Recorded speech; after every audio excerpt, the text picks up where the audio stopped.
NaMuMyoHoRenGeKyo. Hi, welcome. Thanks for being here. Today we're going to read the Third Doctrine, Gosho, a letter written by Nichiren to one of his very staunch followers, actually a follower who's actually a leader of a large group in Shimosa, I believe, province. He took part in a debate with a Tendai monk who, well, Tendai school, as you know, by now has been polluted by, I think it's Pure Land or True Word, one of the two, I think True Word. And so it's not the Tendai that you think of from Tendai himself, Chiche, in China, and it's not the Tendai of Dengyo. It's the polluted Tendai of these other schools. So it's Tendai only in name. And Toki Jonin goes and has a debate with this guy. And he writes to report to Nichiren what occurred. I'll leave the results for you to find out as we read this. So you have a little morsel, a little carrot, as it were. But it's an interesting dialogue from Nichiren and the debate, explicitly calling out earlier teachings to the Lotus Sutra and their actual purpose. So let's just get into it. And you'll hear from Nichiren something you've been hearing me say quite often, and Nichiren say as well, of course. I have read through your letter, Nichiren begins. In it, you report that you said, quote, the 9th volume of the annotations on the words and phrases of the Lotus Sutra states, freeing oneself from the threefold world by means of the provisional teachings is termed an ephemeral liberation. To which the priest Ryoshobo, the Tendai monk he was debating with, replied, there is no such passage.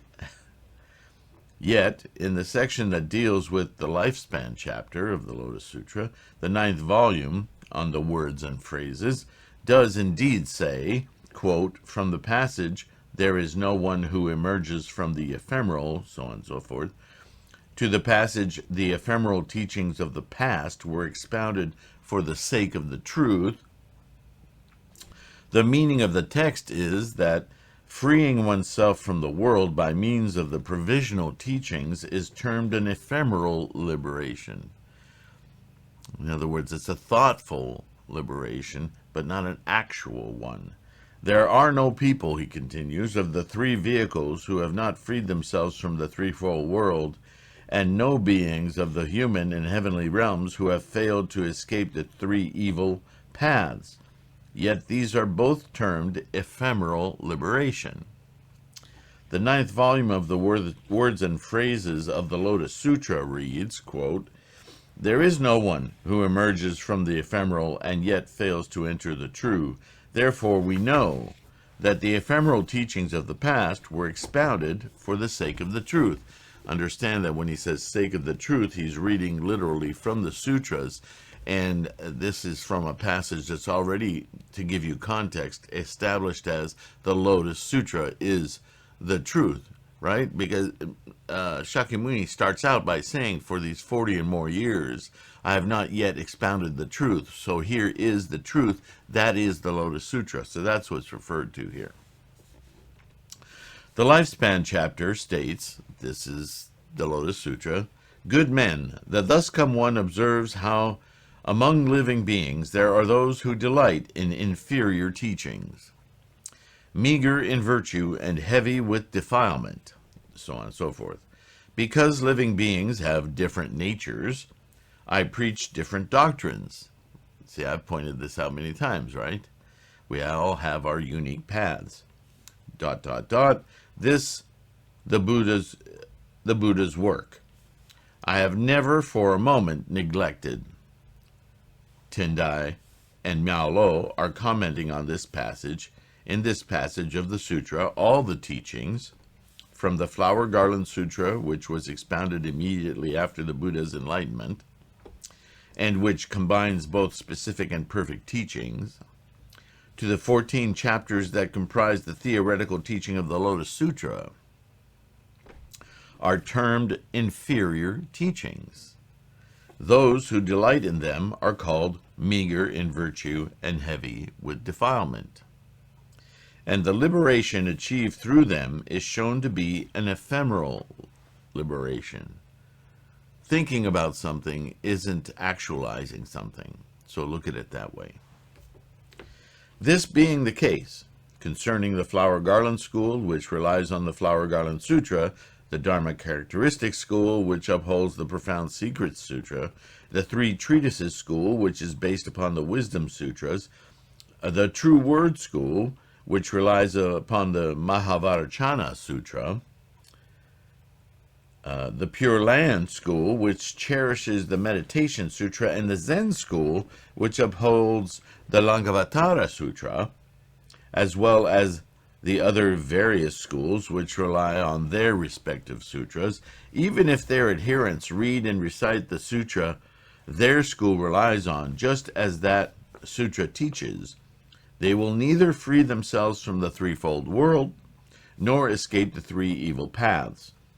Even less will those who term these sutras true teachings, or who claim that they surpass the Lotus Sutra. They are like people spitting at the heavens or pounding at the earth in rage.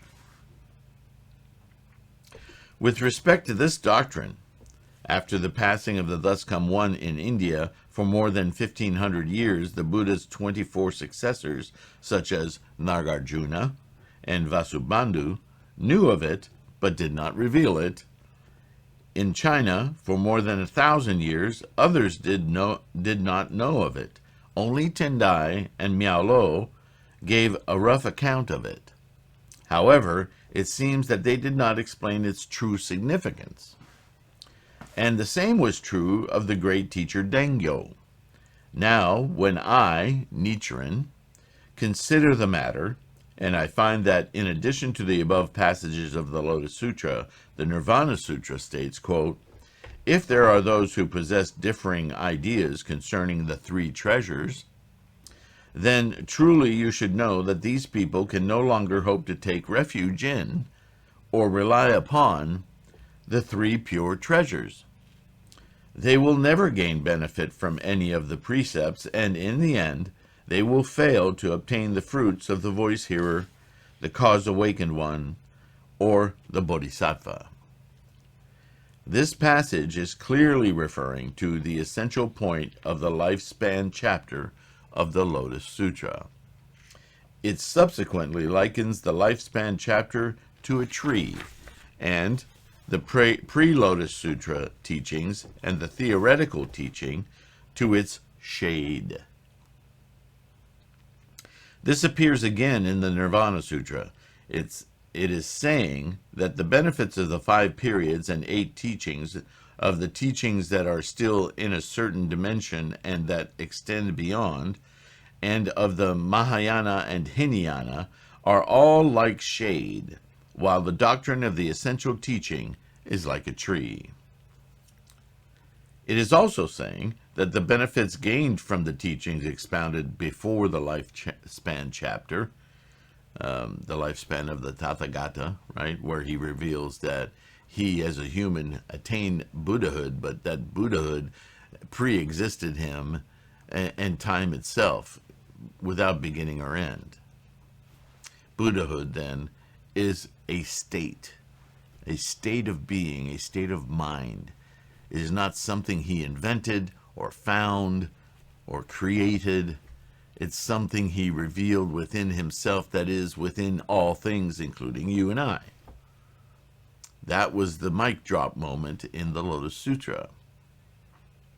Any teachings prior to the Lotus Sutra don't contain that. So how could they provide for a method or a practice that would enable us to attain, invoke, and experience our Buddha nature, our Buddha mind, our Buddha-ness immediately and perfectly?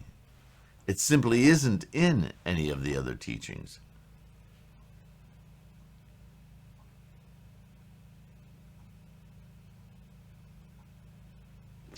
As for your opponent's contention that disbelief does not in itself constitute slander, or his claim that those who disbelieve will not necessarily fall into hell, the 5th volume of the Lotus Sutra states, quote, "If with regard to this sutra one should harbor doubt and fail to be confident in it, take confidence, one will fall at once into the evil paths." The moment you stray from your perfect immediate enlightenment, what choice do you have? You fall right back to zero, right back to your norm, which is, in Buddhism, evil. Again, I have problems with that word, but your ordinary, barraged by distractions and possessiveness and so on, right? Duh. On the whole, you should bear the following in mind. In contrasting the Lotus Sutra with the pre-Lotus Sutra teachings and evaluating their relative superiority and depth, the comparison between the teachings still in a certain dimension and those extending beyond may be carried out on the 3 levels. What does he mean by the 3 levels? That's a new one for me. Let's see what this says.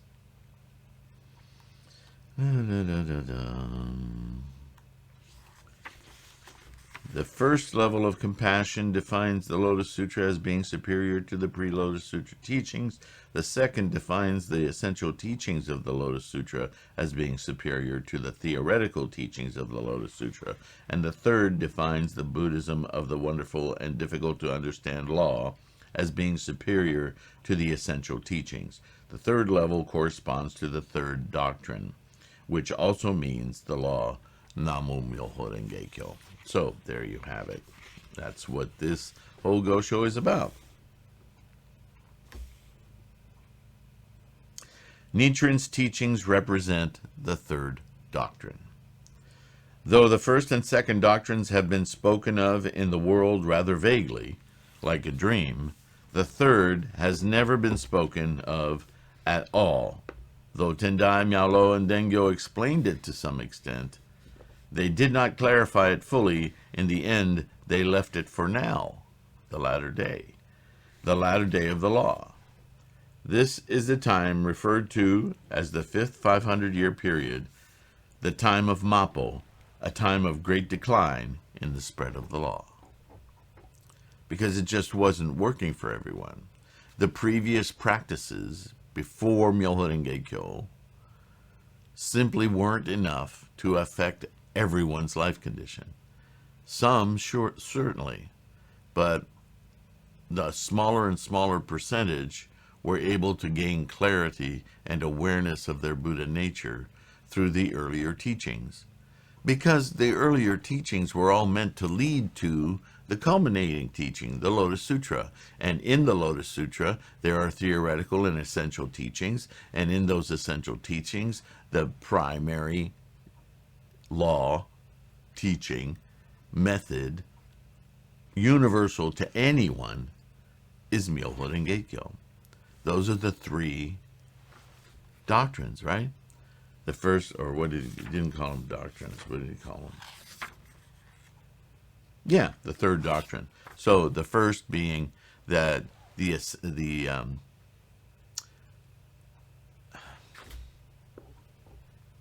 theoretical teachings, the first half of the Lotus Sutra, and everything he taught all the way back to his first realizations of Buddhahood, the flower garland, all are one doctrine of proper conduct, behavior, ways of cleansing one's karma to open the door to Buddhahood. But just to open the door. The essential teachings, the latter half of the Lotus Sutra, are about what it is to walk through that door. And the Third Doctrine Nichiren's elucidation of NaMuMyoHoRenGeKyo is the realization, the actual experience of having walked through that door. Does that make sense? Where are we? However, I was given no information about this doctrinal debate. In other words, you went to a debate that I didn't even know was happening. Ryoshobo is a person of vast learning.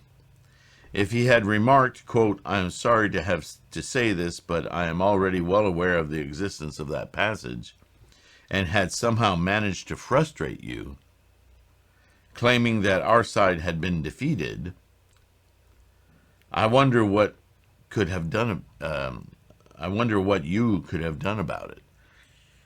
So there's a little bit of an admonition there. You took on a debate with somebody who's quite experienced, quite learned. You kind of lucked out that he didn't recognize what you were talking about. It gave you the upper hand, and actually was your win of the debate. But, you know, he's quite a learned monk. He could have easily said, yeah, I know that one. Then what would you have done? I should have been invited. I should have been consulted before you went to this meeting.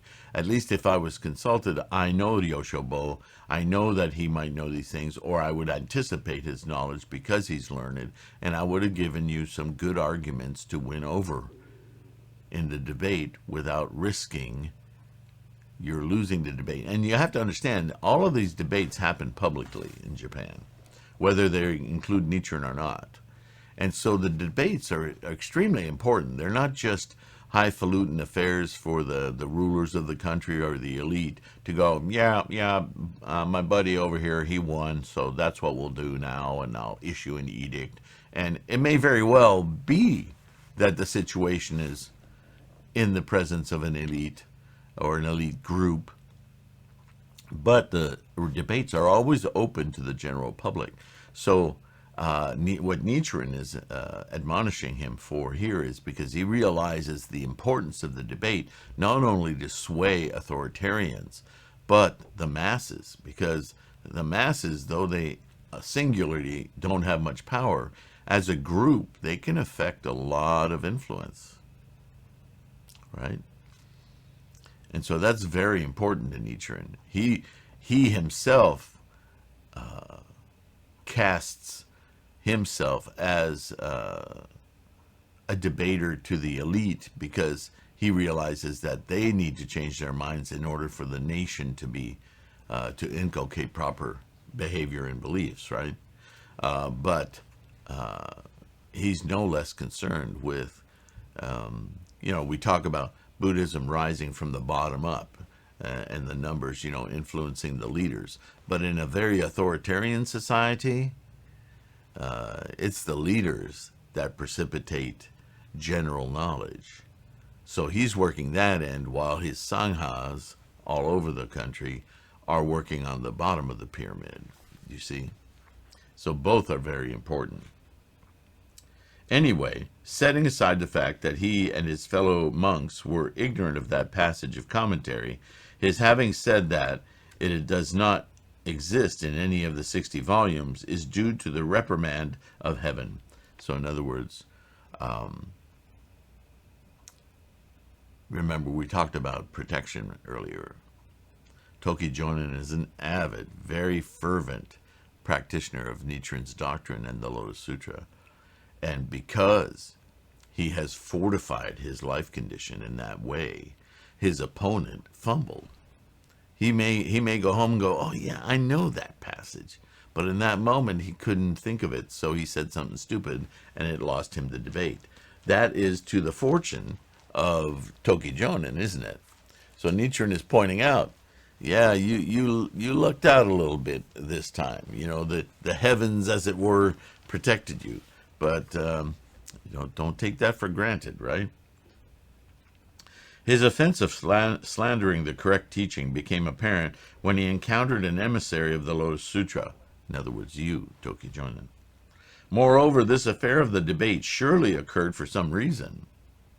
Please find out in detail what Otojiro Hyoi of Kajima, Daishinbo, and the chief monk of the main temple are saying, right? Because this was one of theirs, and they lost a debate in public. You shamed them. What are they saying about it? What are they planning on doing about it? Matters such as these are described in detail in the sutra. The votary of the Lotus Sutra is certain to be obstructed by the devil king of the sixth heaven, right? That Akutana Mao, that evil energy of samsaric desire and avarice and craving and distractions. It's always there to take over our minds.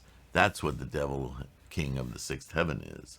It's that mental, remember, I keep reminding you, Buddhism is about the mental passion play that's going on between our samsaric animal brain and our higher motivations in life, our desires for freeing ourselves from suffering, enlightenment, right?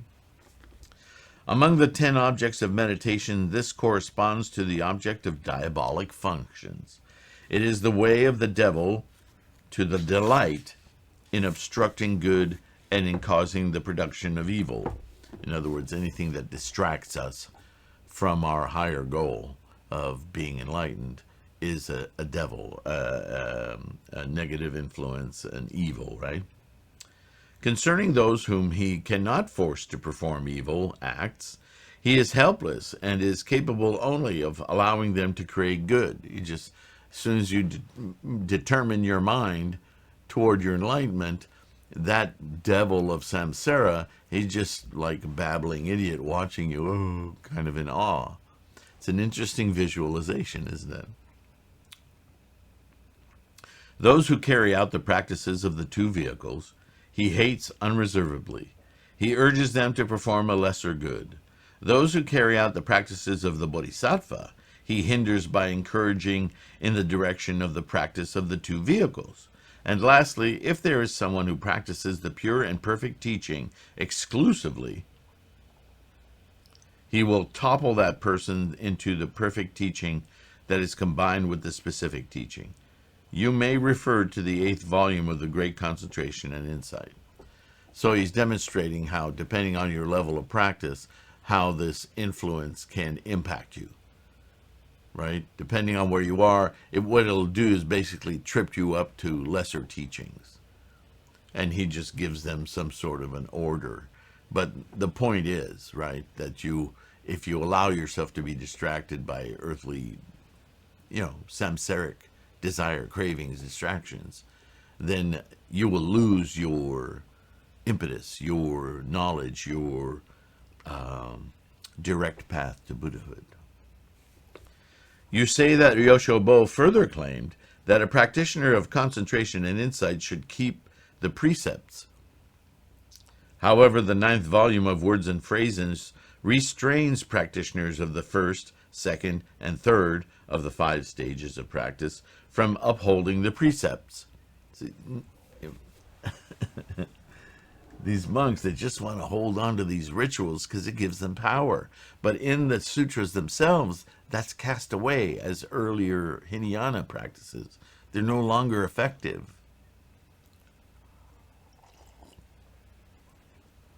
It's not that the teachings are invalid now.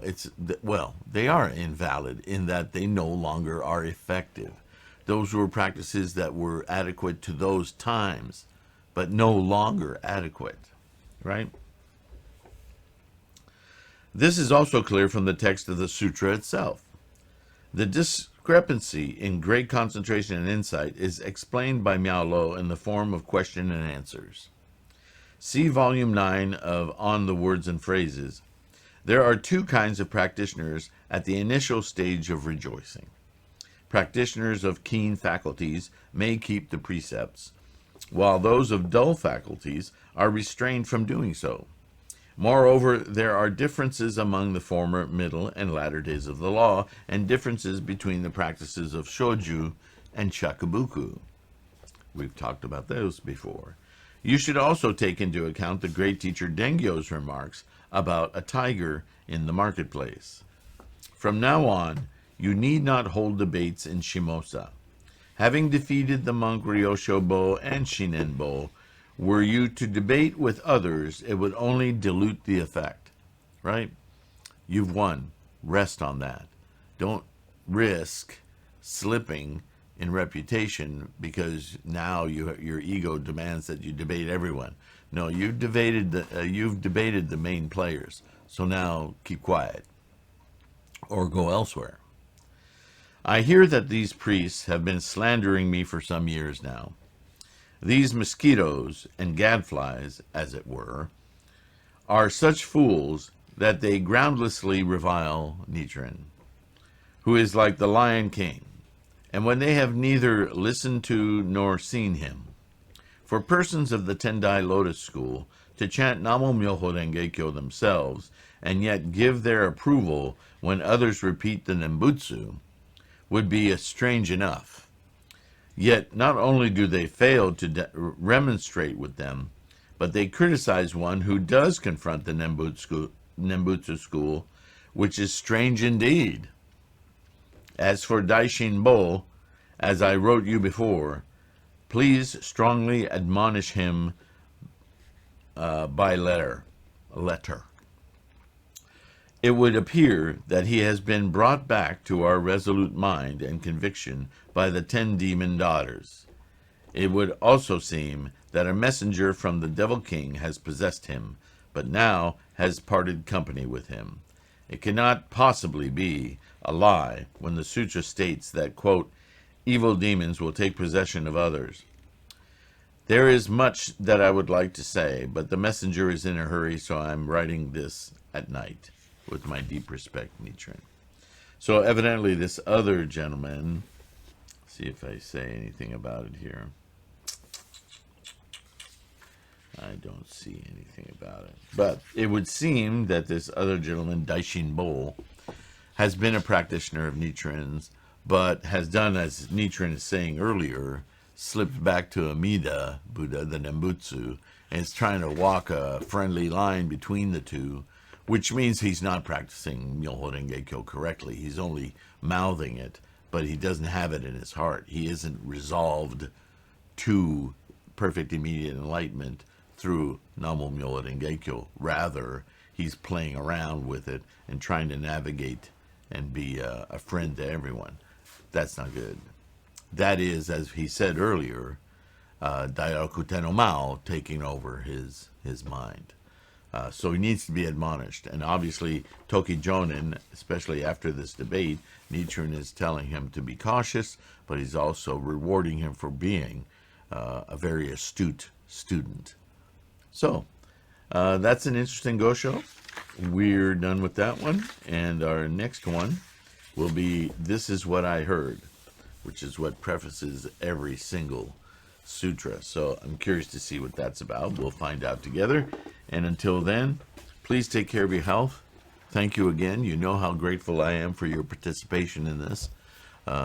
Whether it's sharing this video and letting other people know about it, which is a form of soju. So that is your bodhisattva practice. To the degree, I know we read a lot about debates, but that doesn't mean you need to do that. You need to feel solid about your own practice before you venture forth. That said, there are situations in our lives where stuff pops up and they challenge you. Don't back away. Never back away. But you have at your disposal tremendous scholarship. If nothing else, these videos. But there's a lot you can find online. There's a lot you can find in the Lotus Sutra itself. Nichiren is full of ways of battling these confrontations. Use it. Just use what you're comfortable with. If you hear me or read something on your own that makes you go, oh, man, that's great. Oh, man, I get that. It relates to my life, like when this was happening with that.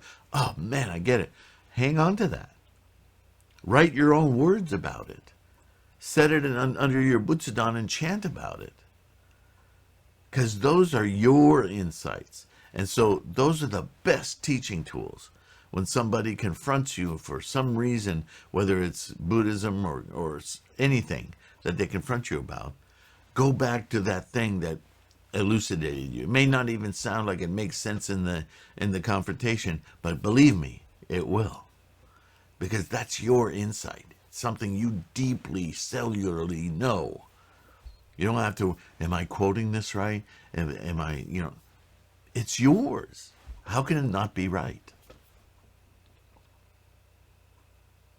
Don't look for confrontations, but never back away from them either.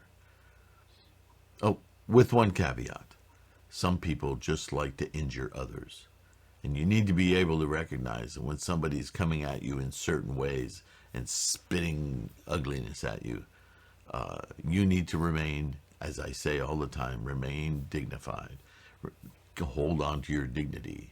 Resist the urge to lash back in like manner. As we read just recently, it is that, what's the word? Forbearance. It is that forbearance that is the heart of Buddhism. So even when you're in a debate, you do so with respect, because what you're respecting isn't your opponent. What you're respecting, although it will look that way, what you're respecting is the dignity of what you practice. That trumps everything. Follow? Anyway, thank you again. We'll see you in the next one. I certainly hope so. Don't forget, you can download these as podcasts, these videos, wherever you get your podcasts, the Buddhahood podcast, right? And until the next one, take care of your health, strengthen your practice, study whenever you can, do a little reading, do a little research, answer your questions. That's the most important thing. We'll talk to you soon. Bye-bye.